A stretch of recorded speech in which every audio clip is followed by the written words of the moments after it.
오늘 이 아침에도 하나님의 은혜를 사모하여 기도의 자리에 나아오신 모든 성도님들을 환영하고 축복합니다.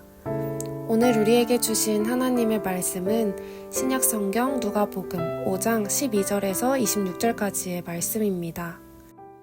예수께서 한 동네에 계실 때에 온몸에 나병 들린 사람이 있어 예수를 보고 엎드려 구하여 이르되 주여 원하시면 나를 깨끗하게 하실 수 있나이다 하니 예수께서 손을 내밀어 그에게 대시며 이르시되 내가 원하노니 깨끗함을 받으라 하신대 나병이 곧 떠나니라. 예수께서 그를 경고하시되 아무에게도 이르지 말고 가서 제사장에게 내 몸을 보이고 또 내가 깨끗하게 됨으로 인하여 모세가 명한 대로 예물을 드려 그들에게 입증하라 하셨더니 예수의 소문이 더욱 퍼짐에 수많은 무리가 말씀도 듣고 자기 병도 고침을 받고자 하여 모여오되 예수는 물러가사 한적한 곳에서 기도하시니라. 하루는 가르치실 때에 갈릴리의 각 마을과 유대와 예루살렘에서 온 바리새인과 율법 교사들이 앉았는데 병을 고치는 주의 능력이 예수와 함께하더라. 한 중풍병자를 사람들이 침상에 메고 와서 예수 앞에 들여놓고자 하였으나 무리 때문에 메고 들어갈 길을 얻지 못한지라.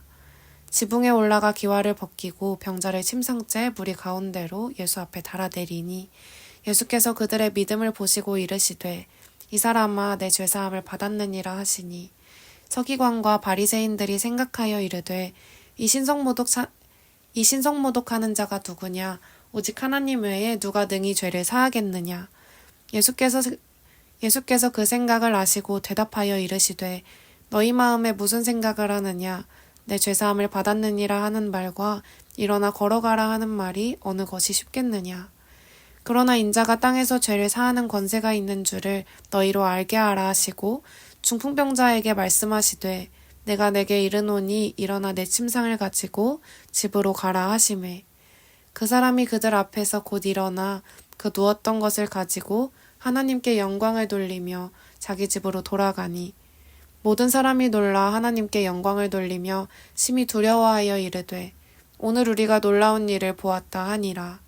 아멘. 성도님들께서는 깨끗함이라는 단어에 대해서 어떻게 생각하시나요? 이 단어를 떠올렸을 때 어떠한 이미지가 떠오르시나요? 저는 개인적으로 저희가 일상에서 많이 사용하는 새하얀 종이가 떠오르는 것 같습니다. 무언가가 묻거나 새겨지기 전 깨끗한 상태를 떠올리게 됩니다. 그렇다면 지금 우리의 인생이 하나님께서 사용하시는 새하얀 종이와 같다면 성도님들께서는 그 종이 위에 어떠한 색으로 어떠한 내용이 적히길 원하시나요? 오늘 말씀에서는 예수님께서 고치시고 회복시키시는 모습을 보게 됩니다. 예수님께서 이 땅에 오셔서 이루어 가셨던 사역의 모습 중 치유하시고 깨끗게 하시는 오늘의 모습을 본문 말씀을 통해 볼 수 있습니다. 본문 12절에서 15절 말씀 보겠습니다. 예수께서 한 동네에 계실 때에 온몸에 나병 들린 사람이 있어 예수를 보고 엎드려 구하여 이르되 주여 원하시면 나를 깨끗하게 하실 수 있나이다 하니 예수께서 손을 내밀어 그에게 대시며 이르시되 내가 원하노니 깨끗함을 받으라 하신대 나병이 곧 떠나니라. 예수께서 그를 경고하시되 아무에게도 이르지 말고 가서 제사장에게 내 몸을 보이고 또 내가 깨끗하게 됨으로 인하여 모세가 명한 대로 예물을 드려 그들에게 입증하라 하셨더니 예수의 소문이 더욱 퍼짐에 수많은 무리가 말씀도 듣고 자기 병도 고침을 받고자 하여 모여오되 예수님께서 나병 환자를 깨끗하게 하신 사건은 마가복음 1장과 마태복음 8장에서도 볼 수 있습니다. 이 시대의 나병은 헬라어로 레프라라고 부르는데 저희가 생각하는 한센병만을 이르는 것이 아니라 다양한 피부병을 의미합니다. 나병 들린 사람이 예수님께 엎드려서 구하였는데 여기에서 엎드린다는 것은 경외심을 표현하는 자세로 볼 수 있습니다. 나병 환자는 예수님께 깨끗게 해주시길 원한다고 말씀드렸고 이에 대해 오늘 말씀 13절에서 예수님께서는 나병 환자에게 손을 내밀어서 환자의 몸에 손을 대심으로 그 병을 회복시키시고 14절에서 제사장에게 가서 그들에게 입증하라 말씀하십니다. 그런데 그때에 예수님께서는 이러한 이야기를 덧붙여 말씀하십니다. 아무에게도 이르지 말고 제사장에게 가라고 말씀하시며 모세가 명한 대로 예물을 드려서 입증하라고 하십니다. 이 행동에 대한 이유로는 레위기 14장을 보면 알 수 있습니다.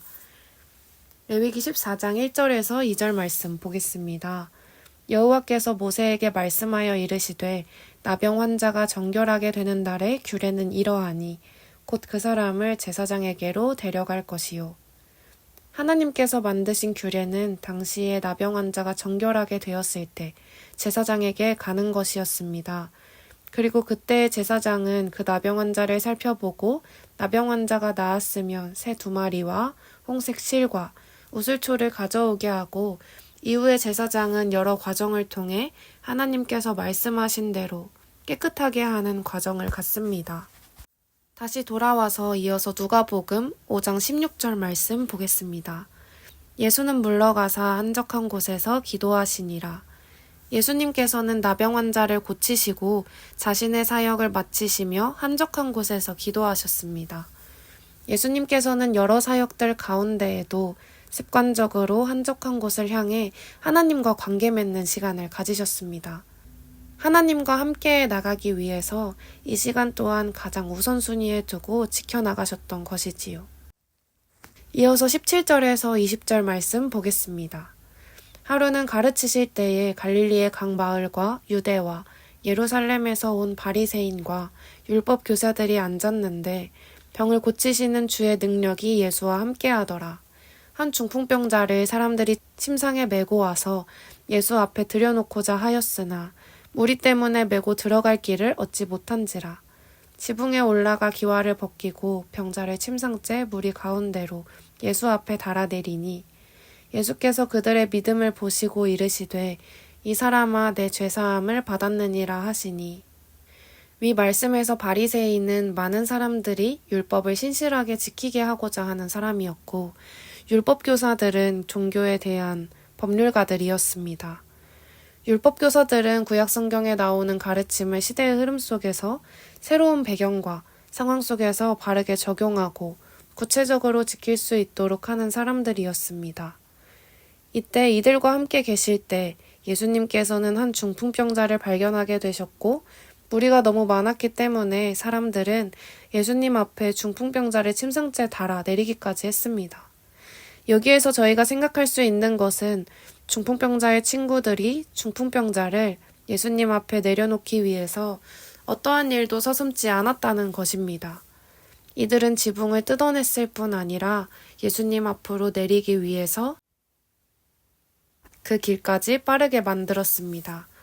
이러한 노력을 통해 예수님 앞에 중풍병자를 내려놓을 수 있었지요.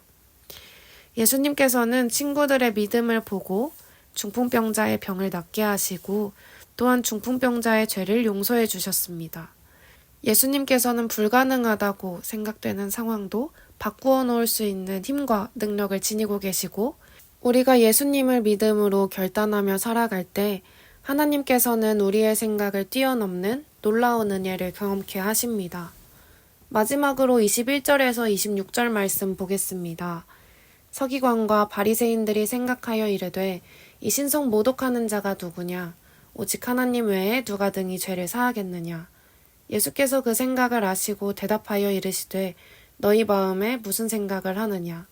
내 죄사함을 받았느니라 하는 말과 일어나 걸어가라 하는 말이 어느 것이 쉽겠느냐? 그러나 인자가 땅에서 죄를 사하는 권세가 있는 줄을 너희로 알게 하리라 하시고 중풍병자에게 말씀하시되 내가 내게 이르노니 일어나 내 침상을 가지고 집으로 가라 하시매 그 사람이 그들 앞에서 곧 일어나 그 누웠던 것을 가지고 하나님께 영광을 돌리며 자기 집으로 돌아가니 모든 사람이 놀라 하나님께 영광을 돌리며 심히 두려워하여 이르되 오늘 우리가 놀라운 일을 보았다 하느니라. 서기관과 바리새인들은 예수님에게 하나님의 이름을 더럽히고 있다고 주장합니다. 즉 하나님을 거스르는 행동을 말하는 것이죠. 당시에는 어떤 사람이 신성모독의 죄를 범했다는 판결을 받게 되면 사형에 처해졌다고 합니다. 레위기 24장에서는 이런 사람을 돌로 쳐 죽이라고까지 적혀 있습니다. 신성모독과 관련된 이 모든 것에 대한 핵심은 어떻게 해서든지 하나님의 명예가 침해되는 것을 가리키는 것입니다. 이러한 부분에 있어서 예수님께서 이들의 생각을 알아차리지 못하시는 것은 아닙니다. 오히려 이들의 생각에 대해 아주 잘 알고 계십니다. 그리고 23절에서는 예수님께서는 어느 것이 쉽겠느냐라고 질문합니다. 이 말은 눈으로 실제로 확인할 수 있는 어떤 것에 대해서 말하는 것이 눈으로 구체적으로 입증할 수 있는 것에 대해 말하는 것보다 더 쉽다는 것입니다. 이적 사건들은 예수님을 반대하는 사람들이 전혀 변명하지 못하게 만듭니다. 왜냐하면 우리의 생각을 뛰어넘는 사건들은 예수님의 존재와 사역에 대한 하나님의 이름을 증명하는 것이기 때문입니다.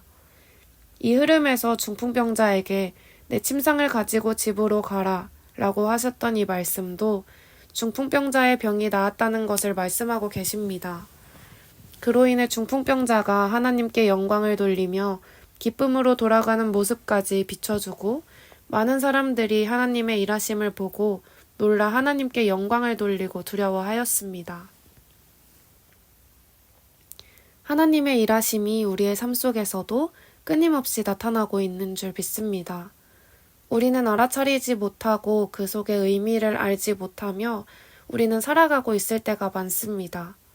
오늘 말씀 속에서 예수님은 회복시키시는 사역을 이루어 가시는데 그 안에서 믿음을 바라보시고 하나님의 크심을 증명하십니다. 오늘의 삶 속에서 성도님과 하나님과의 이야기는 어떻게 쌓여가고 계신가요? 그리고 우리가 회복되어야 할 부분이 있다면 어떤 부분이 있을까요?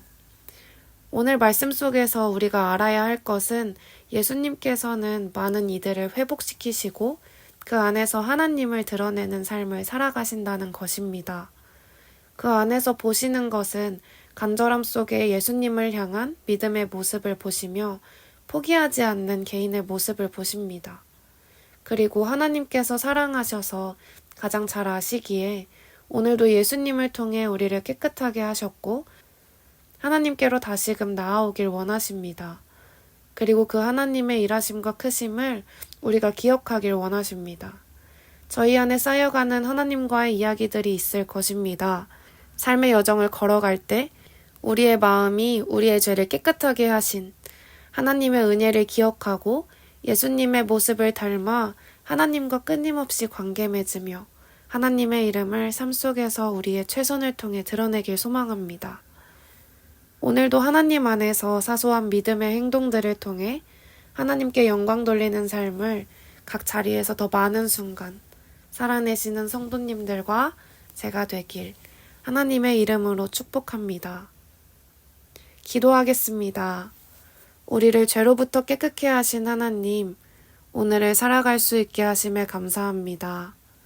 세상을 살아갈 때 하나님을 향한 마음의 중심을 잃지 않게 하시고 예수님을 닮은 모습으로 세상을 살아갈 수 있는 용기를 허락하여 주시옵소서. 그리고 우리 개인의 기도 제목을 놓고 우리의 가정과 다음 세대 자녀들, 청년들을 위해 기도해 주십시오. 또한 하나님께서 예배 처소를 허락해 주셨음에 감사드리며 주중 공간과 필요한 모든 과정 또한 은혜 가운데 잘 준비되기를 기도해 주시기를 바랍니다. 마지막으로 나라와 민족과 온 열방에 하나님의 나라가 세워지기를 한 마음과 한 뜻으로 기도하며 나아가시겠습니다. 함께 기도하시겠습니다.